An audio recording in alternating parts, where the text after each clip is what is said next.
It's a whole different world in there. When lightning strikes in there, it's like you,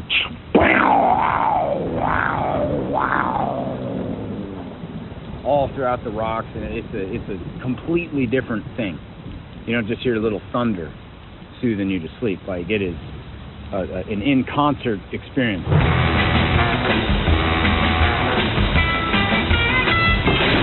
The Continental Divide Trail, that 100-mile trip we did a couple years ago, and there was 4 of us total. Definitely one of the most beautiful trips ever. We were traversing the high line, so we were between like 11 and 13,000 feet, the whole, pretty much all 100 miles. And that's incredible because you just get like so many vistas, 7 to 10 a day that are super iconic and haven't seen before. So it's like, holy shit, how is this not massively photographed? It's like, no one's back here. No one's going to hike the fucking 50 miles in to do it, or whatever, or you just see it and it's, it doesn't get that much popularity because you can't go to it, I don't know, whatever. So that was amazing because it kind of feels like you have this whole planet to yourself. It gives you that feeling because you're out there, for 10 days and not seeing anybody. Like, we saw a couple people when we first started, and then when we were getting towards the finish point, you'll see some people that they hike in for day trips and then hike back out. So you start to feel like you're in the city just by passing one person. It's like, holy shit, culture shock, human, what's this? Because you'll see just animals, and that's it. That was quite incredible. I mean, we're talking everything, like I say, from vast vistas to like just endless flower fields. That was probably the toughest culture shock. There was a lot of adversity we faced. We were outrunning storms. There was a couple nights in there that were ferocious, man. Like like one afternoon, like there was this huge storm moving in, and we were up 13,000, and tree line is 12,000. So we were up significantly. We watched it blowing in, and it's like, oh shit, like dark gray and fucking black sky racing towards us, and we're running into it, because we're like, shit, like it's been barren for like the last 3 miles. You are a beacon up there, especially with your metal hiking poles and all the metal that's on your backpack. So it's like, holy fuck, like we need to get in the trees now. And, it was quite steep. You can't just like jump off the trail really quick and scramble down, because first of all, really easy to get lost, or you're going to blow out insane amount of energy going down to scramble and then not find level ground, so you kind of just got to stay on the trail. And we had about another mile or 2 to go as it's blowing, and then it starts, the rain starts, and usually the thunderheads are right on the leading edge of the storm, so you're going to see that first and like, oh shit, here start coming the bolts. And so we were racing, man, because you're carrying 70-pound packs and you're exhausted. Like it's very tiresome to do that, especially when it's kind of towards the end of the day. We're wrapping up hiking for that day, and so yeah, we get in there just in time. We get down just below tree line, which if you were to just go up there, it would seem like, what the fuck are we going up there for? But we had already been so high that like 12,000 feet seemed like a refuge from the storm, because at least we have trees, we're not the only beacon out there, so yeah, as soon as we got huddled up under the trees, the rain started coming ferocious, so pounding down. We just took the rain fly that goes on the tent, we just took that out of the pack really quick and just sat down and threw that over our heads real quick and just made a little makeshift tent between us. Bolts were like, it's a whole different world in there. When lightning strikes in there, it's like you,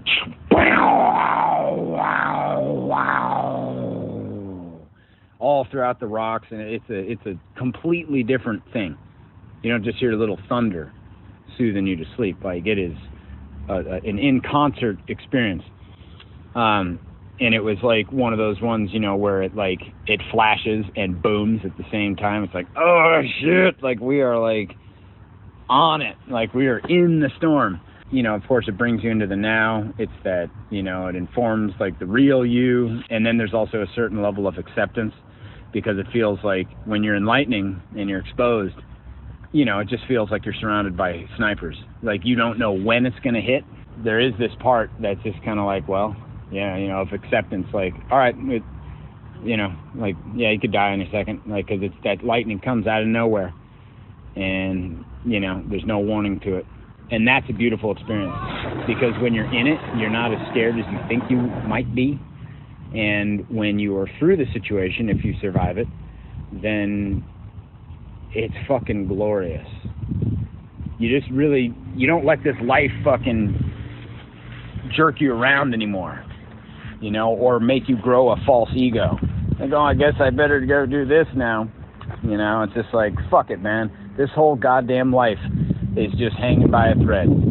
No matter how secure you think you are, just like this whole planetary revolution, man. It's like, if we get one crazy little asteroid, not even hitting us, but just enough to disrupt the path or to disrupt the gravitational jurisdiction of the sun to the earth, you know, go flying out of orbit, you know. And so everything hangs by a thread, even the entire universe. There might be a quantum fluctuation that makes this regime of matter dissolve. You never know. We never know just what a thread reality sits on and how time really works. We might just be 1 second away from dissolving. Yeah, it kind of puts all those things in perspective there, and especially if you're, you know, feel that you're a moment away from the timeless, it just changes things. And when you have to act through the paralysis, because fear, for the most part, with a lot of people, it sends them into paralysis. But when you are forced to have to not only move through, but with a vengeance, you know, with precision, you have to start that fire now. You're shaking, you're tired, you're hungry, start it now. Yeah, the wind's blowing. Yep. Oh, too bad that wind gust came up. Yeah, start over. Build it. Like, you and your crew depend on it. Your dinner depends on it. You know, your energy conservation depends on it. All that has a way of transmuting that fear, that when you do get the fear response, now you're actually thrown into action with a steady hand, rather than this paralysis and this excuse-making tendency. Or like, oh, well, I came up here, well, I decided it was going to be better. Weather was moving in, yeah, we decided to come down. I'll bet you fucking did. I'll bet you fucking did. Your fear went ahead and hijacked your brain for you and let weakness win again. So yeah, that's what makes the adventures so epic. And so hopefully that encapsulates, make it real. Oh! Burn that shit on that. Burn that.